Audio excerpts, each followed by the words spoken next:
Welcome back to the 3.0 show, and today we're going to be doing our 5,000 mile service interval. And well, first I'm just going to let the trucks sit for about 15 minutes so we can check the oil to make sure that we aren't burning oil while driving. We're going to check the PPE catch can, see how much that's caught in the last, I think about 2,500 miles I've let that go. We're going to check engine air filter, cabin air filter. You're going to check your washer fluid here, coolant level here is good, coolant level back there looks good, and we're going to do rotate and oil change. Check your wipers and everything, make sure those are going good, and I'm going to show you what all is involved and how to do it. Alright, so the easiest way to check your engine air filter is there's 3 8mm screws. You can see one down there. There's going to be one, I don't know if you can see down in there. Hold on, let me get a light. Alright, you can see it down right there. And then there's one right there. Just take those 3 out. Then what you do is you just pick up right here and push it that way, and then you won't have to unplug none of this, take none of this off, and it just makes it a whole lot easier to go back together also. Alright, so as you can see, you just push, pull up, and then you can get, don't pull on it too hard, you'll be damaging the wires there. But you can see you can pull it up like that without taking that off, so much easier. And slide the air filter out, and we'll see what it looks like. Alright, here it is. 5,000 miles on this. Well, I'm short about 25 miles or so. But it's looking really good for 5,000 miles. We're definitely going to throw that thing back in there and keep running that one. Now, I'm going to leave links in the description to all the parts I'm using, and it'll be an Amazon affiliate link. So it doesn't cost you any extra, but I get a little kickback from it, so I'd really appreciate it if y'all could do that. But yeah, I'm going to leave those in the description. I'm going to continue on showing you how to do the rest of this. One thing I did forget to mention with these 8mm screws is you are going to want an extension here with your 8mm socket to be able to get down in there. And just a reminder, if you use something like this, or even if you do it by hand, do not over tighten these. Just barely go until it sits, and then just a hair more, because you'll strip, it's just plastic threads in there, and you'll strip them out. That's very common on these things.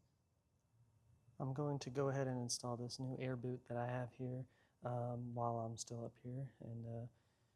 And what I've noticed is, looking in here, the PPE one is way more open than this, and then obviously it doesn't have the corrugations in there. But you can see it's like big here, but then it shrinks down to twist, and then it goes back up. So I'm not really sure why it does that. You will reuse your clamps, and the easiest way I found to get this off, it's a 7mm, and it'll sit in here like this. You'll just pull the back one off, kind of twist up like that, and pull it off like that. So we're going to try to get the new one in there the same way, and this only goes on one way. As you can see, that says airbox there. So I'm going to try to go on like that, twist it in, and pop it in like that. And also this had, at least mine did, it was kind of greasy on the inside of this, so I took some Dawn dish soap and a microfiber, cleaned that out. I would suggest doing that just to be safe. But yeah, I'm going to get this slapped on, and I'll show you what it looks like. Okay, so I got these clamps here off of there. And I did notice it's 2 pieces, so you need to make sure this is sitting all the way in there and flush before you go and tighten this down on the new thing. So let me get this installed real quick. Alright, this is adding up to be a lot more difficult than I thought. You'll have to hold this piece because it'll actually push back like that. And it'll slide back there, so you gotta make sure you pull that forward. I think it's going to be easier. I kind of just line the logo up with this. I got that tightened down. I'm going to try to slip it all in as one piece. Oh, and definitely soap and water, just a little bit right there around that and on this. Makes it way easier to slip on. Alright, I'm not even going to lie, that was extremely difficult. There's a tab that you got to make sure that's plugged into. And this has to go on straight. Before I raise this up and drain my oil, I wanted to check, let me see if I get this thing in focus. I wanted to check my oil level. It's right here. When I fill it up, I'm pretty sure it was a little bit over, and this oil has about 4,000 miles on it, so we definitely have some oil consumption. It's still in the cross hatches there, so we're not in a unsafe zone, but 4,000 miles, we're definitely burning something, but it's not a whole lot, so not too concerned about that. Alright, here is the rotation pattern for your tires to get the maximum life out of them. GM recommends doing this every 7,500 miles, but I would say go ahead and do it every 5,000 miles along with your oil change. So there's the rotation. I'm going to knock that out real quick, and I'll pull up the torque specs here in just a second. All right, so under wheel nut torque, we're looking at 190 newton meters or 140 foot-pounds, and that would be for your lug nuts here. All right, we got this drain plug. Like I said before on another video, that's a 15 millimeter. And for the oil filter, you're probably going to want a tool like this. That sucker was, I only tightened it hand tight, and it was very tight. I had to have this tool to get it off. Another thing, I put this PPE bypass on it. I don't remember when I did it. Y'all can look back at the old videos. I can look it up too, what mileage I put that on, but it was pretty low. I think it was at 500 miles or 1,000 miles. Can't remember. But just making sure no leaks there. It did leak on this skid plate, so I'm going to pull that down and make sure it's cleaned off. I was really rushed that day when I did it, so I'm going to make sure that's all clean. And on the tires, what you need to make sure a lot on is the insides. So like right here wears more than this typically on these trucks, and it's for whatever reason, I guess the suspension settles and the tire kind of tilts like that. So big thing on these trucks, inside wears but not the outside. So when you check your tires, definitely check this side too, and if it's wearing here, you get your alignment, adjust that back out so your tires last a whole lot longer. But yeah, I'm going to continue to let this drain and get that cleaned off, and I'll get back with you. Alright, so I'm up top already. I torqued the drain bolt for the oil to 18 foot-pounds, and this go around I'm going to go to 540. I watched a live stream with a super smart guy. It was Lake Speed Diagnostics or something like that, I believe. Go look him up on YouTube. Dude's super smart. He said these engines run better on 0-40, but the 0-40 was like 3 times the cost of this. So I have I have 530 linked in the description, I believe. I can't really find this for a link. I believe I got this at Walmart though. Pretty good deal on it. It's actually on rollback, so I think this was $22 for a gallon, so really not bad at all. And I was like, man, if it's good for these things, it'll be good for this little guy. Well, I don't know that for sure, but that's my assumptions. I haven't done any oil analysis on this truck yet. I'm going to wait until 10,000 miles, drain the oil, and then the next oil interval I'll do, because that Lake Speed guy said that anything under 10,000 miles, the engine break-in really skews the numbers. So I'm going to wait for that. But he recommended everybody going to 0-40.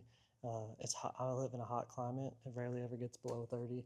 So I'm going to run the 540. And if it does get below 30 degrees Fahrenheit outside, I'll just plug the block heater in and hope that's good enough. And then I'll start doing oil analysis after 10,000 miles, and we'll see how that goes.